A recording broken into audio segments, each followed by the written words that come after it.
Consider This, with host Carol Schrader, is supported in part by Better Business Equipment and by Nebraskans for Public Television.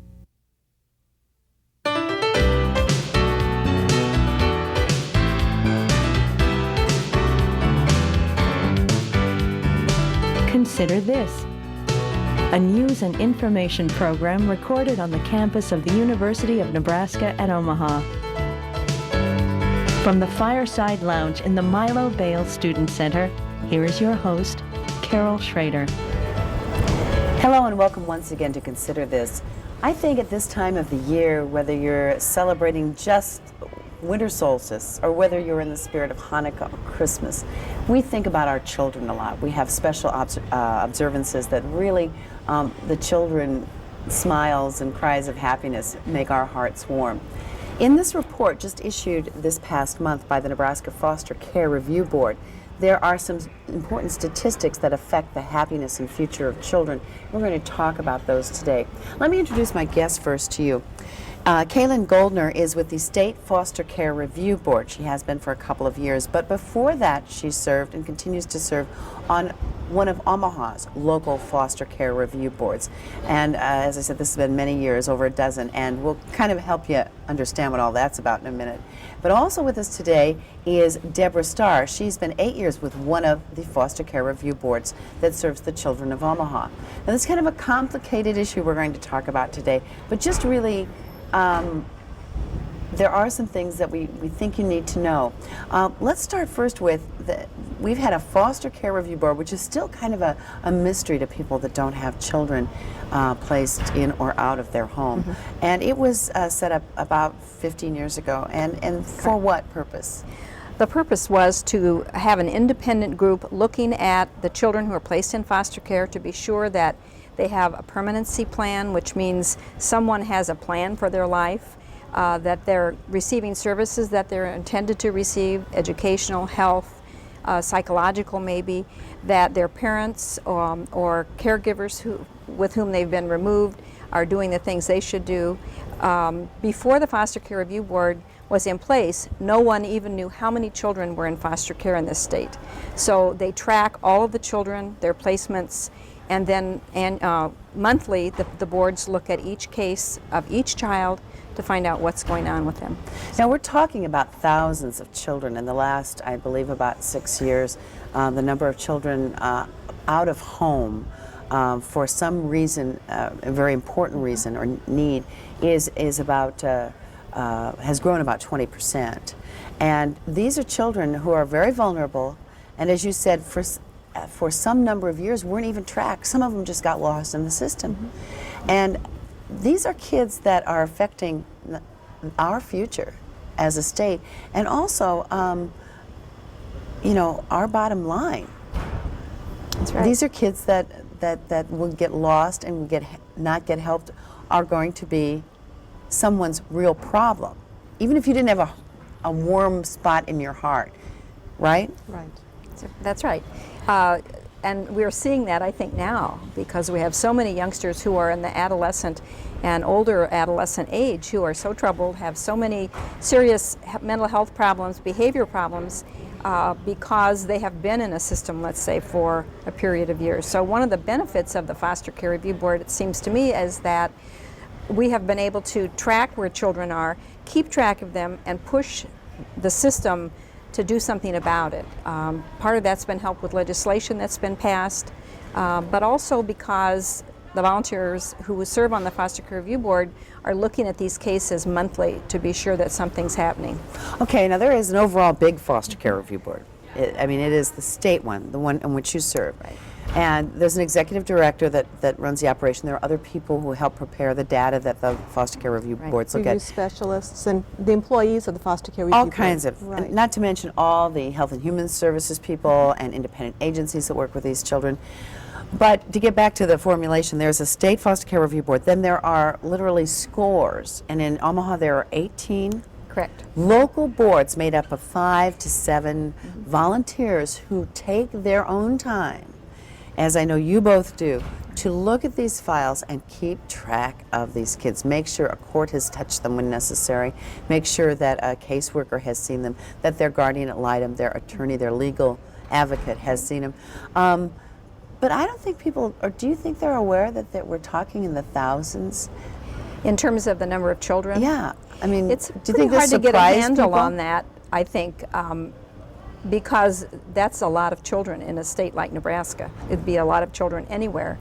But there are large numbers, and one of the things that's concerning the state board and everyone who serves is that the number is increasing, and that the children who are coming into care have many more problems than 15, 20 years ago they had, in terms of behaviors, in terms of mental illness, and in terms even of health needs. There are many more children being born with who've had an effect of either alcohol or drugs of some kind. Or even AIDS, prenatally, those kind all of things. kinds So of these things. children are born with health problems that are very serious and need, specialized care for those things. And we're also seeing more of a cultural diversity amongst our foster children. I'll bet. No longer are we just seeing American-born children. We're seeing an influx of Sudanese, Hispanic, and you name it. And we're going to have to be more culturally sensitive as a foster care review board, as we already are, but more so to address their needs.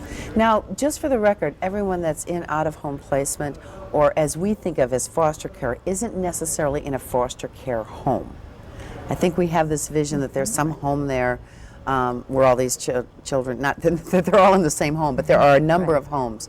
There are therapeutic foster care homes, specialized training. They can also be in some of the institutions like Utah, Cooper Village, Boys Town. Right. They can also be with a relative even. Correct. As an alternative placement. Right. And there are a variety of placements, and hopefully it's based on each child's need. One of the problems we have in Nebraska is that we have a limited supply of necessary appropriate placements for children with severe behavior problems or some of these more serious mental health problems. We don't have the facilities that do more than just deal with behavior, that maybe the child needs more work deeper than that on some kind of a mental health problem or an attachment disorder problem. So we really have a problem not having enough of those appropriate placements. Now, are we talking mainly about foster homes and specialized foster homes where the foster parents have received special training and are getting extra support? You mean as far as not having enough? Right. Well, Or I is think in general there aren't enough foster homes. Okay, just your in basic general. foster But home. then you could break that down into specialized therapeutic, where foster parents receive more specialized education and help in dealing with children who have certain kind of need, the ones who have health problems, that kind of thing. So, I mean, across the board, there's not enough.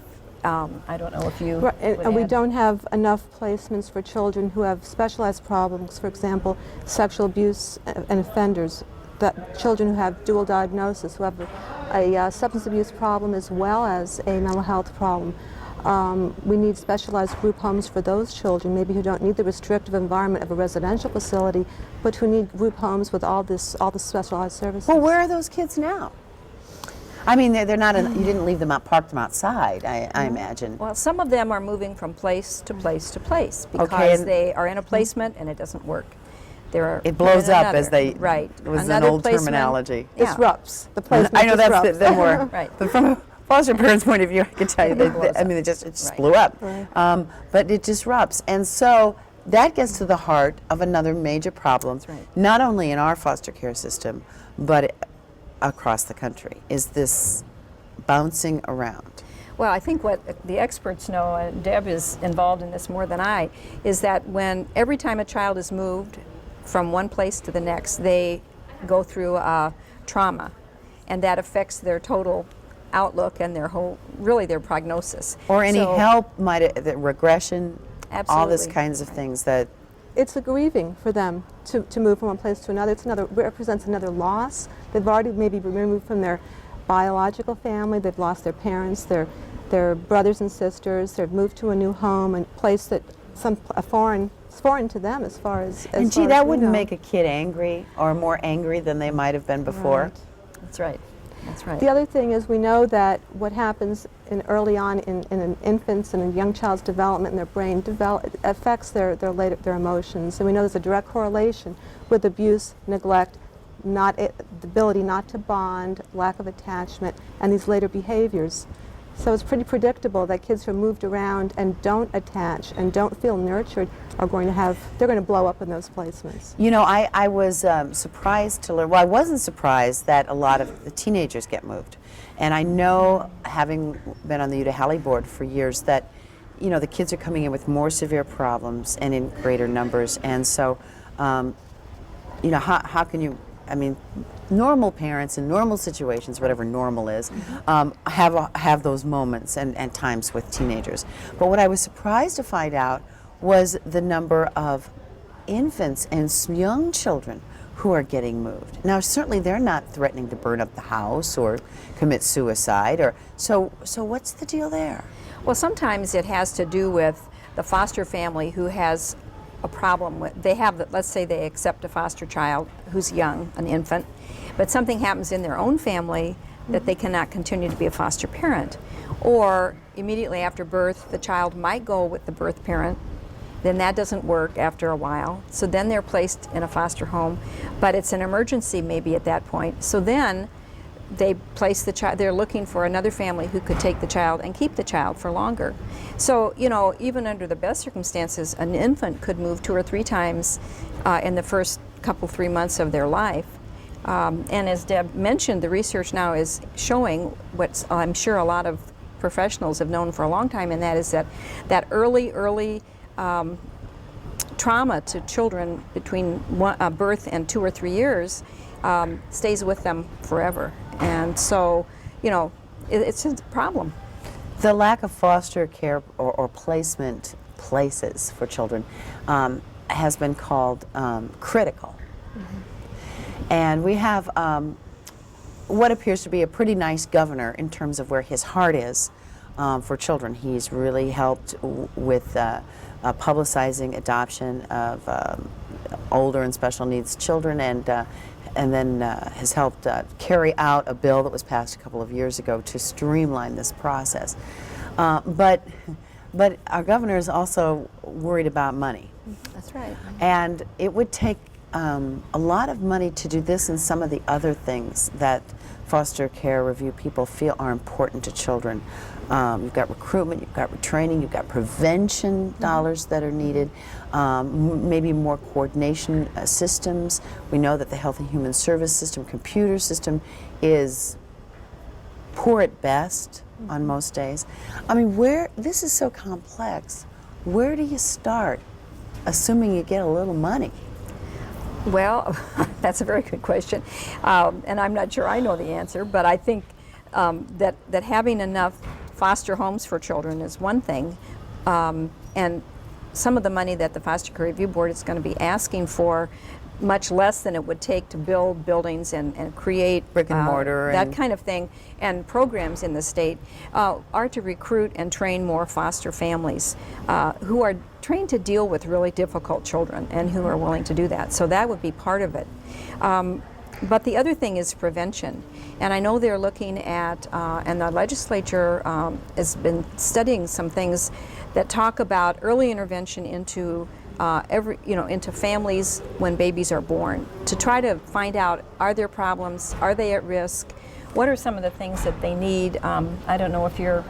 Well, having a nurse go in and visit a mom who may be stressed, and you can prevent a lot of the some of those removals by supporting the mom early on. And usually it is the mom who needs the support. Sometimes the dads aren't in the picture. So we're talking very much sometimes about single parents and single moms who have other children at need, who need them at home.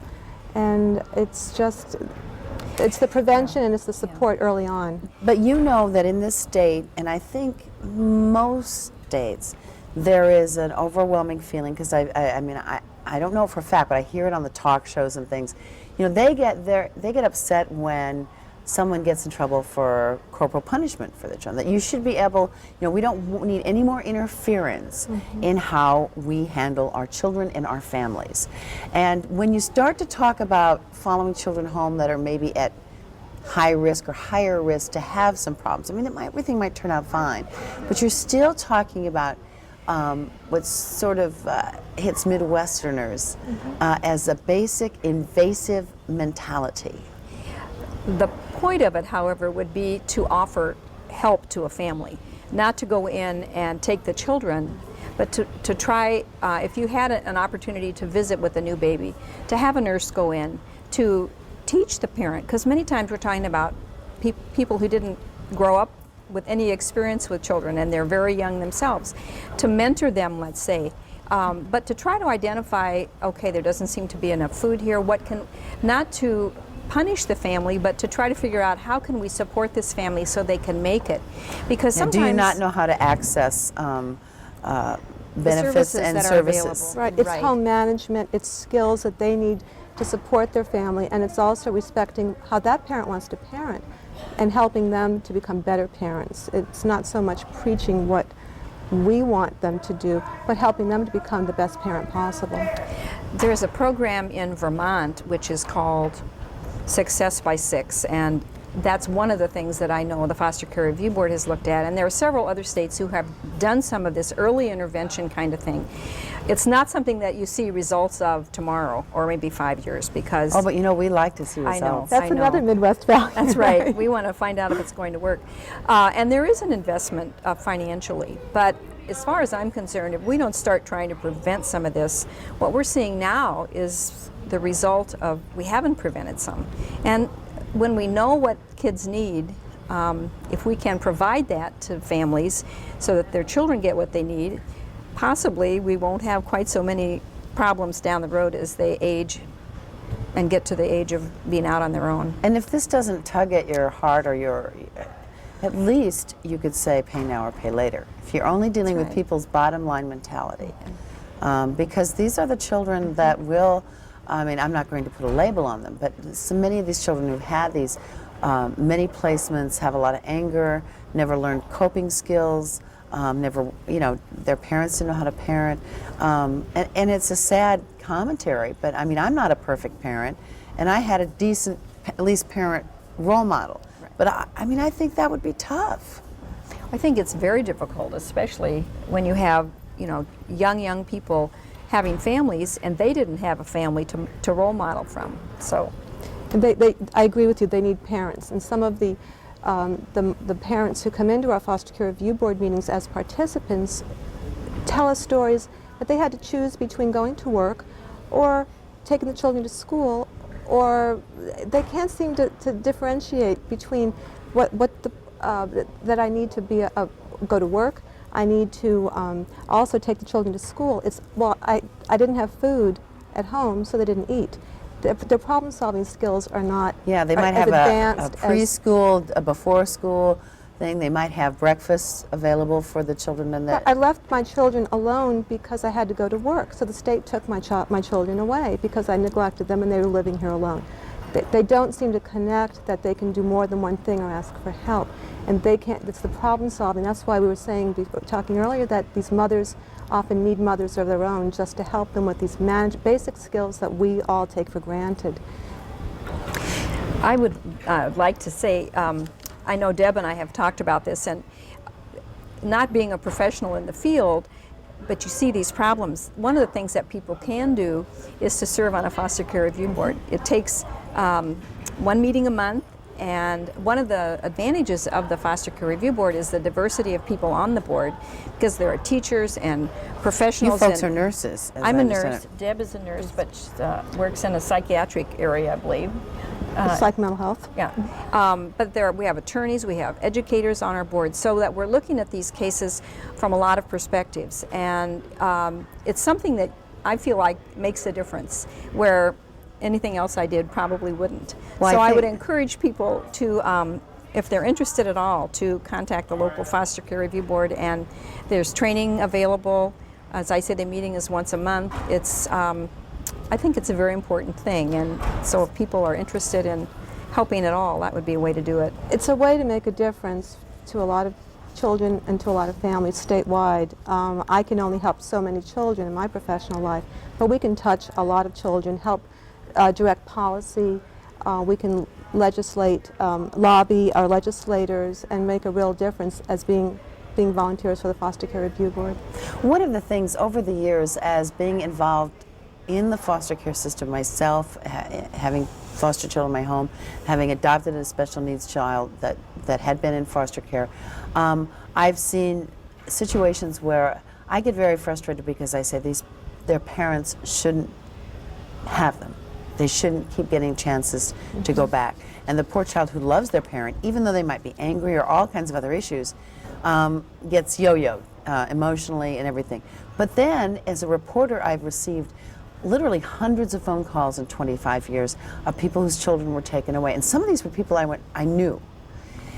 And I kept thinking, well, these are decent people who have skills. And so, I mean, this is one of the more complex aspects of this. Who should parent and when to say when? Well, that's a very good question. I think sometimes what we... I guess what I'm asking is, then what can be done? How do you help give input on these decisions? Are judges cooperative? Are they getting a little, how do you solve these problems? Who is appropriate, and when does someone cut the umbilical cord by the court? Deb? Well, you may not know, but do you see these kinds of frustrations? Oh, it's a dilemma, and yes. There are times when families feel like they didn't do anything wrong and they don't really understand why the children have been removed. In most cases, it's pretty serious when children have been removed. But it's pretty cold-hearted, too, because you take children from their home, whether it's bad or not, and now they're out and they're in the system. And once they're in the system, I think anyone who's been in the system would agree it's better not to be. But I think that in Douglas County, we have a very caring court system. We have 4 really fine court judges. The Department of Social Services works very hard, and I know even overloaded. Some of those folks are just outstanding, but they have so much on their plate that it's difficult. The system isn't great, that's for sure, and it takes forever sometimes for things to get resolved. But there are a lot of resources in every community, and in ours certainly for parenting. There's resources for families that have financial difficulties, and so part of what you try to do is help families know where that help is. I don't know how you resolve the bad things that can happen in this kind of a system, because they do happen, I know. Now, I'm assuming that because of a shortage of foster homes or foster placements, that there are children living in their homes that shouldn't be. I mean, you can't absorb them all and just kind of put them in a holding area. But once they've been removed for a cause and has been to court, then unless the court says the foster placement can include the parental home, and that can happen, then those children aren't in their home. They're visiting their parents, but in probably a neutral setting, although it could be in their homes. So they're seeing their parents, but they're not living at home unless the court indicates that that's appropriate. So do we have too many kids in some foster homes? We have shelters that have children who shouldn't be there. That's supposed to be an emergency placement. Maximum 30 days. Right, or something. and that can turn into 2 or 3 months because there's not an appropriate placement for them. So that, they're someplace, you're right, but they're not, really their needs are not being met in those situations. And also when children are removed for a legitimate reason, often it takes a long time to get them back to their biological family and to reunify them, because it takes so long for the system to move. And that's something else that we monitor too. How long does it take for them to go through the system, for the parents to do what they need to do, for the children to reach the point where they can all go back home? And that's very difficult. When you have a court, Health and Human Services, oftentimes Child Protective Services, and I'm sure there can be other agencies involved.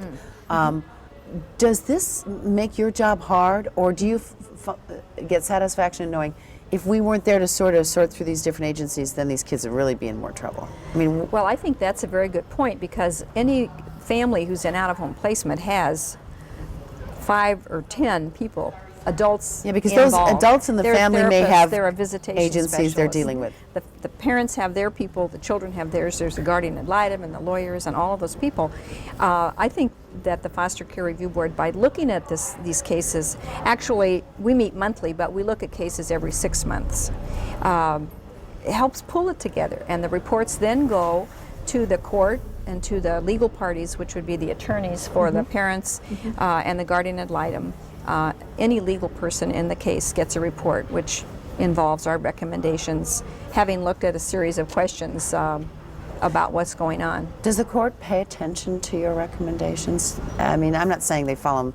I mean, you're going to have differences of opinion on certain items and facets, but Debbie, Yes, do they? in fact, our review specialist from the board I'm on frequently attends the court hearings and will go on behalf of children on our foster care review board, and she's recognized by the judge, and he'll ask, or she will ask, is there something you need to let us know? Why are you here? They know there's a reason why we're monitoring these cases. You just don't, you can't show up at every possible hearing. It's physically impossible. So Right, you're there right. for a reason. Right. We only have a couple of minutes left. If, other than joining a local foster care review board, which is a very good idea, and it would really work well for a lot of people that are out there. And this is not just women. There are a lot of good Right. men on these We have- boards too. We have a school principal on our board, a male. So What would you ask the people of Nebraska who are also taxpayers to listen up on the next year and possibly lend their support to? Because you can't do it all in the next year. I would say to find out what is going on in the legislature that has to do with children's issues, and one of them is going to be the discussion of some kind of an early prevention program, and to find out as much as you can about that. Talk to your legislators. If you have questions, you can call the State Foster Care Review Board to find out more information. Voices for Children in Nebraska is a good place to get information, to be educated about it, so that you don't just say, well, we can't spend that money, but to look at what the benefits would be of an early intervention program. And I think that's one of the things that's going to be on the slate for the Foster Care Review Board this year. I would echo that, Kaylin, and also look at this as an investment in our children's future and in our future. And it's a long-term investment. With isn't it? you don't see short-term results. It's like But- investing in some stock market things. You put it in and you forget about it. Yeah, or you go crazy. Or you go crazy. So you just put it there and let it do its thing. And I think we have to do that. I think we are in a crisis mode because we are really seeing so many young people who are so troubled, and we don't have answers for them. We want to thank you. We just scratched the surface, but the idea is to make you think about it. And you can get a hold of the State Foster Care Review Board through any state directory. And I so, could give the number. we'll give it if anyone calls. Okay. How about Okay, that? I'll give it to you So I want to then. thank Kaylin Golder, and I want to thank Debbie Starr for joining us today. And I also want to thank the folks at Rose Court in Eagle Run Square at 129th and Maple to help us make the set more festive. And remind you, you can see this show on the internet. Go to unotv.unomaha.edu. Hope to see you next week, and have a great week.